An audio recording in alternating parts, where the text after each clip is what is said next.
Hey everybody, today I am going to make a denim skirt, a denim designer skirt out of a couple pairs of jeans that I have. I know that a lot of people have shared videos on making this or this type of makeover project, but I just wanted to share how I do it and what techniques that I use, and maybe you can learn some tips from me as well.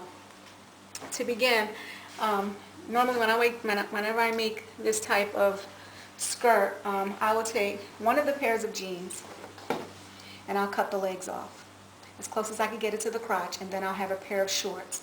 In this particular project, I went on ahead and took the pockets off of these pants, these jeans. I like the pockets, so if I can use them, I'll try to put them into the project.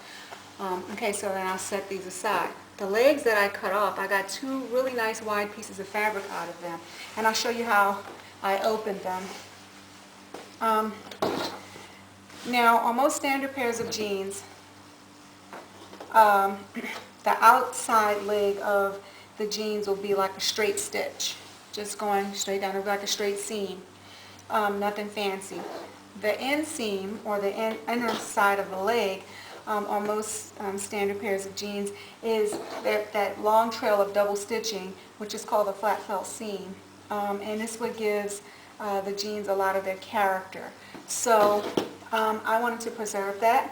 So what I did was I opened the pant leg from the outer side of the jeans. Because these jeans are made out of a really sturdy denim,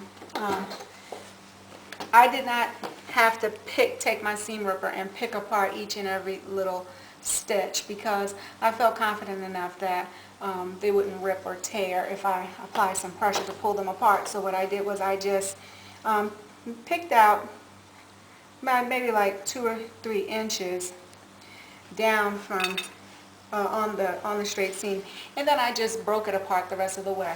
The seam was still intact at the bottom because of the 2 inches of fabric that's rolled up into a 1-inch hem. So I did have to pick out there, but once I got it out, I just finished out the seam and then it was open. I also open up the bottom hem, and I press it open. When I open out the bottom hem, it's a long trail of a straight stitch. It's a straight stitch that's really long, going all the way across once I open up the pant legs. I don't pick each and every string out. I kind of will take my seam ripper and pop every other string, every so many strings on down the line. And that makes the job less tedious when you have to pull it apart, because it's broken in so many places that it'll just feel like you're just pulling out a lot of really little stitches instead of little small spaces instead of a long trail, one stitch at a time. So, and from that I have 2 really nice size, nice wide pieces of fabric that was taken from those pant legs once I opened them up. I also pressed the bottom hem out once I took it out. I'm not worried about getting rid of those creases. I don't think I can. In fact, if I can preserve them into the finished project, I would like to do that, because I don't intend to hem the bottom of my skirt. I actually want my skirt to fray naturally, so I'm going to leave that like that. Hopefully it'll be a good length and I won't have to cut it off. But if you do, it's okay, because it'll still fray naturally. Moving right along, the other pair of jeans I cut open on the inseam, and I left the outer seam intact.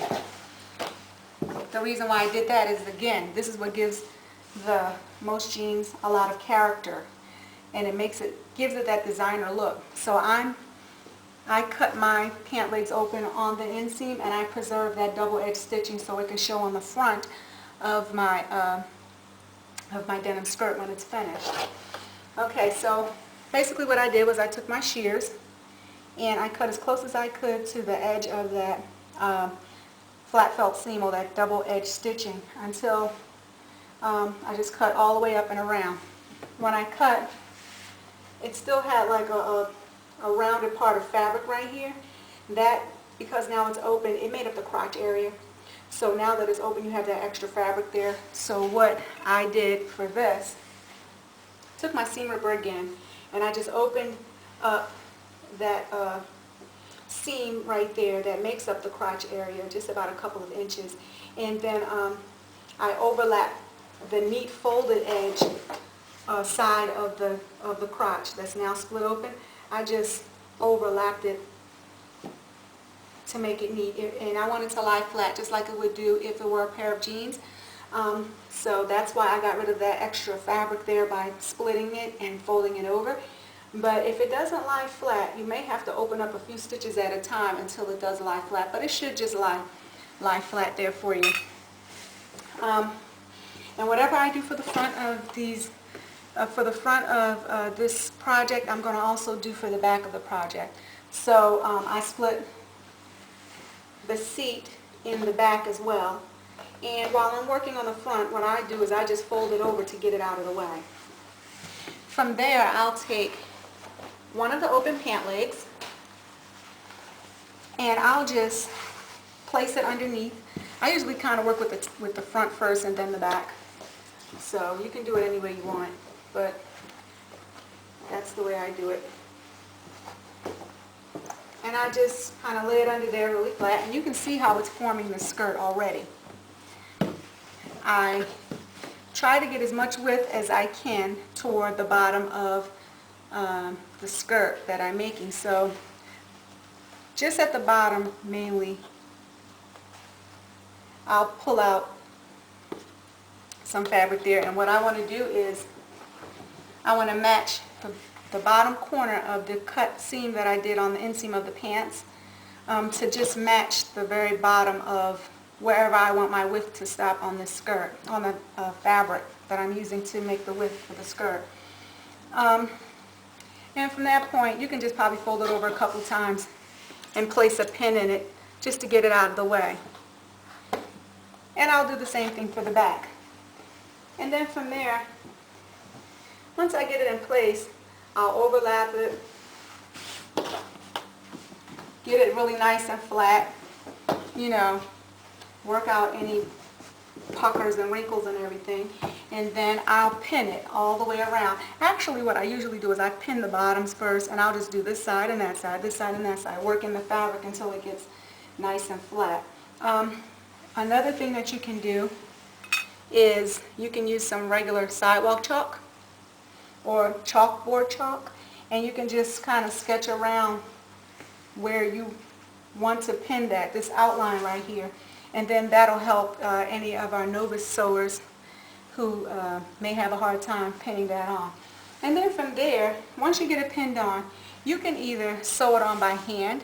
If you want to sew it on by hand, you can, because and if you don't know any hand stitches, on my website, Slip Stitches and More, or my blog at Blogspot, you can, I have like a lot of hand sewing stitches for stronghold stitches for projects like this. You can do it that way. Or if you have your sewing machine, at this point you can just sew straight on around. If you want to do some embroidery, you can add embroidery to this.